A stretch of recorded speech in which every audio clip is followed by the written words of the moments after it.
പ്രിയപ്പെട്ട വിദ്യാർത്ഥികളെ, ഇന്ന് നമ്മൾ മൂന്നാമത്തെ പാഠം എടുക്കുകയാണ്. ഗണിതത്തിലെ മൂന്നാമത്തെ പാഠം ഫ്രാക്ഷൻസ്, ഭിന്നസംഖ്യകൾ. ഭിന്നസംഖ്യകൾ അഡിഷനും സബ്ട്രാക്ഷനും, കൂട്ടലും കുറയ്ക്കലും നമ്മൾ 5ാം ക്ലാസ്സിൽ പഠിച്ചിട്ടുണ്ട്. അതിൻ്റെ ഒരു വീഡിയോ ഞാൻ ഇന്നലെ കാണിച്ചു തന്നു. ജസ്റ്റ് ഒന്ന് ചെയ്യൽ എങ്ങനെയാണെന്നുള്ളത്. ഇനി കൂടുതലായിട്ട് നമുക്ക് ഈ പാഠത്തിൽ പഠിക്കാം. അപ്പം പിന്നെ ഗുണനവും ഹരണവുമാണ്, ഫ്രാക്ഷൻസിൻ്റെ മൾട്ടിപ്ലിക്കേഷൻ ആൻഡ് ഡിവിഷൻ ആണ് ഈ പാഠത്തിൽ പഠിക്കുന്നത്. ആദ്യം നമുക്ക് മൾട്ടിപ്ലിക്കേഷൻ എങ്ങനെ ചെയ്യാമെന്നുള്ളത് പഠിക്കാം. അപ്പോൾ ഫ്രാക്ഷൻസ്, അപ്പോൾ നിങ്ങൾ നോട്ട്ബുക്കിൽ ഫ്രാക്ഷൻസ് എന്ന് ഹെഡിങ് എഴുതുക. എന്നിട്ട് ഞാൻ ഈ എഴുതിയ ചാർട്ടിൽ എഴുതിയ കാര്യങ്ങൾ ഇങ്ങനെ എഴുതിയെടുക്കുക.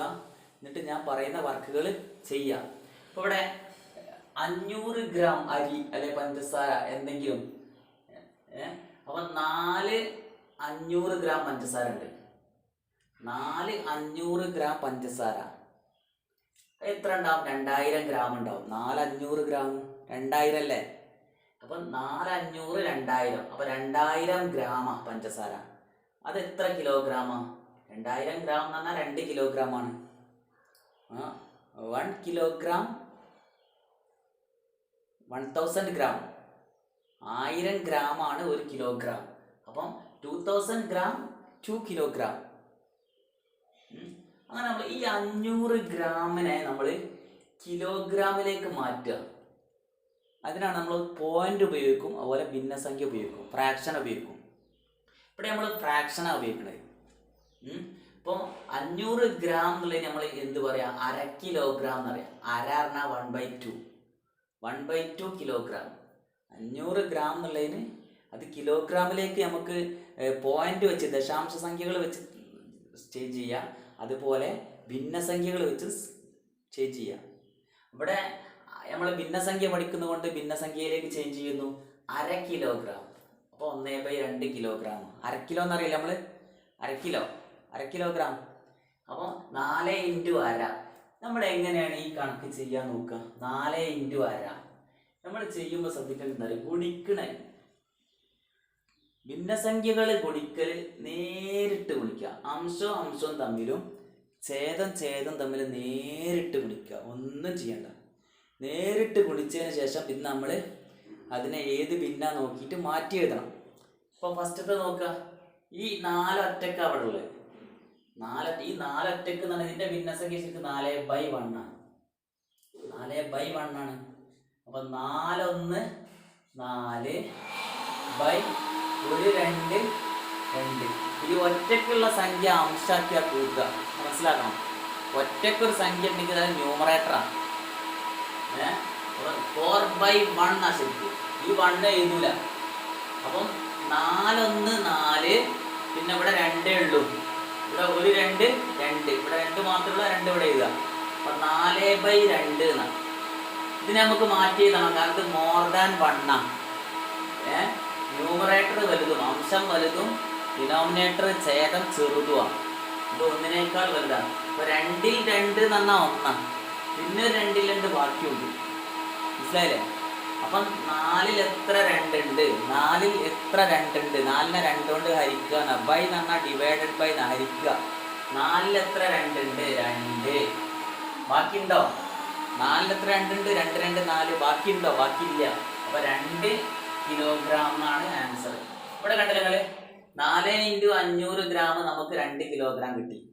4 1/2 കിലോഗ്രാം 2 കിലോഗ്രാം. അപ്പം എങ്ങനെ ഗുണിക്കുക? നേരിട്ട് ഗുണിക്കുക. അംശം തമ്മിലും ഛേദം തമ്മിലും.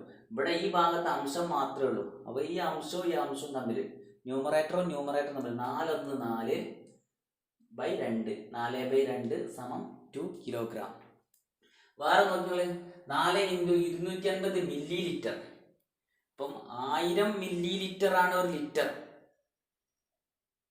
അപ്പം 250 മില്ലി പറഞ്ഞാൽ 1/4 ലിറ്ററാണ്. 1/4 ലിറ്റർ. കാലിന് എങ്ങനെ നമ്മൾ എഴുതുക? ക്വാർട്ടറിന് എങ്ങനെ എഴുതുക? 1/4 എന്നാണ്. ഒരു സാധനം 4 ഭാഗമാക്കിയതിൽ അതിലൊരു ഭാഗം, 4 ഭാഗമാക്കിയതിൽ ഒരു ഭാഗം എന്ന് പറഞ്ഞാൽ ക്വാർട്ടറാണ്, കാലാണ്. അപ്പം ഇതിനെങ്ങനെ വിളിക്കും? ഞാൻ നേരത്തെ അവിടെ പറഞ്ഞ മാതിരി 4 1 4 ബൈ ഈ 4 തന്നെ. ഇവിടെ 4 ഒന്നല്ലേ, 1000 അല്ലേ, 1000 മില്ലി ലിറ്റർ ലിറ്റർ. അപ്പോൾ 1 ലിറ്റർ നമുക്ക് കിട്ടണ്ടേ. അപ്പം 4/4 കിട്ടി. ഒരു സാധനത്തിൻ്റെ 4ൽ 4 എന്ന് പറഞ്ഞാൽ എത്ര? 1 മുഴുവനാ. 4ൽ 4 എന്ന് പറഞ്ഞാൽ 4 ഒരു മാങ്ങ 4 കഷ്ണാക്കി 4 കഷ്ണം തിന്നാണ് 1 മുഴുവൻ തിന്നുന്ന. ഞാൻ അന്നേരം പറഞ്ഞു 1 ലിറ്റർ ഉണ്ടോ, ഇങ്ങനെ വന്നു. ഇനി അടുത്തൊരു ക്വസ്റ്റ്യൻ നോക്കി. 3 × 250 മില്ലി ലിറ്റർ. ആ 3നെ 250 എന്നാൽ 1/4 ലിറ്ററാണ്. 3/4 ലിറ്റർ. നേരിട്ട് ഗുണിക്കുക. ഇവിടെ ഛേദമുണ്ടെങ്കിൽ ഈ ഛേദം തമ്മിൽ ഗുണിക്കുക. അടുത്ത വേറെ ക്വസ്റ്റ്യൻ. 5/4. ഇവിടെയാണ് നമ്മൾ ശ്രദ്ധിക്കേണ്ടത്. ഇവിടെ മോർ ദാൻ 1 ആണ്, ഒന്നിനേക്കാൾ കൂടുതലാണ്. കാരണം ന്യൂമറേറ്റർ വലുതും ഡിനോമിനേറ്റർ ചെറുതും. അവിടെ 5ഉം ഇവിടെ 4ഉം ആണ്. അപ്പോൾ അത് ഒന്നിനേക്കാൾ വലുതാണ്. 4ൽ 4 എന്ന് പറഞ്ഞാൽ തന്നെ 1 മുഴുവനാണ്. അപ്പോൾ 5ൽ എത്ര 4 ഉണ്ട്? 5 ഇത് ചെയ്യേണ്ട പരിപാടി പറഞ്ഞുതരാം. 5ൽ എത്ര 4 ഉണ്ട്? 1 4. പിന്നെ ബാക്കി എത്ര ഉണ്ട്? ഒരു 4 കഴിഞ്ഞാൽ ബാക്കി ഇവിടെ എത്ര ഉണ്ട്? 1 ആണല്ലേ. 5 4 കഴിഞ്ഞാൽ ബാക്കി 1 അല്ലേ. ബൈ ഇതേ ഛേദം 1/4. ഇതേ ഛേദം തന്നെ ഇവിടെ കൊടുക്കുക. 4ൽ 4 ഉണ്ട്, പിന്നെ ബാക്കിയിൽ 1/4 ബാക്കിയുണ്ട്. 1/4. 1/4. ഇതേപോലെയാണ് ചെയ്യേണ്ടത്. അപ്പോൾ നിങ്ങൾ ഈ പാഠത്തിൽ മനസ്സിലാക്കേണ്ട കാര്യം, ഞാൻ കുറച്ച് ക്വസ്റ്റ്യൻ തരും, ഇതിൽ മനസ്സിലാക്കണം. 250 ഗ്രാം ആണ് 1/4 കിലോഗ്രാം.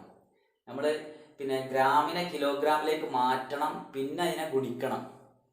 അപ്പോൾ എന്ത് ചെയ്യണം? ആ കിലോഗ്രാമിലേക്ക് മാറ്റണം അറിയണം.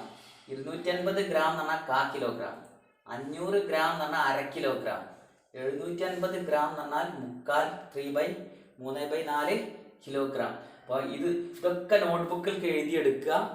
എന്നിട്ട് ഞാൻ പറയുന്ന വർക്കുകൾ നിങ്ങൾ ചെയ്യുക.